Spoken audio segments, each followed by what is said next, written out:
Hello and welcome again to this edition of FiTV. I'm your host, Brad Swanson. We are coming to you literally across from the Florida Capitol on the opening day of the 2021 legislative session.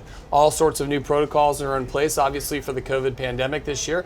I am joined by Representative Joe Geller. Joe, welcome to the program. Happy to be here, Brad. All right, thank you. We've got a lot of things cooking this year. What are you working on? What are you paying attention to? Well, you know, I have some stuff that's working on voting and how we vote and voting processes. Okay, how are we doing in Florida? Well, you know, it seemed to go very smooth. I don't know why we have bills to change how we vote in Florida when we had a good election and everybody seemed satisfied with at least the way the processes went. Yeah. I have a bill to preserve ballot images.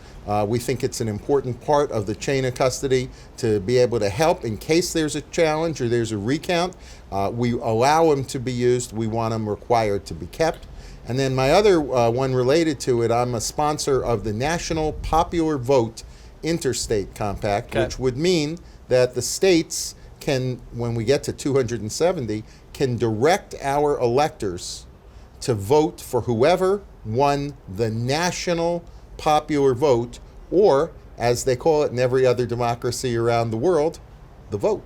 All right. Well, the word recount comes up to me in your conversation, so I'm going to ask you, A, thank you for everything that you do for Floridians, and B, thank you for running legislation that you fight for every day.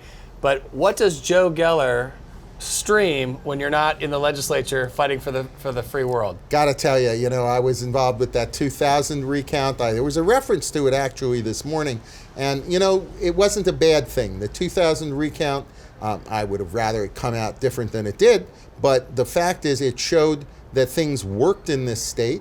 We had the opportunity to look and make sure every vote was counted. I think we did miss a few back then, unfortunately, but this time I think we did count every vote.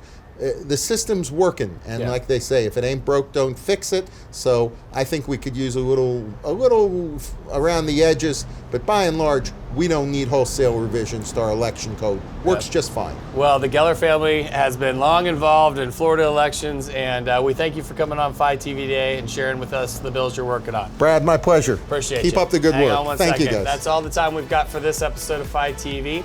For more episodes like this one, make sure you tune in on our social media. And for now, thanks for tuning in.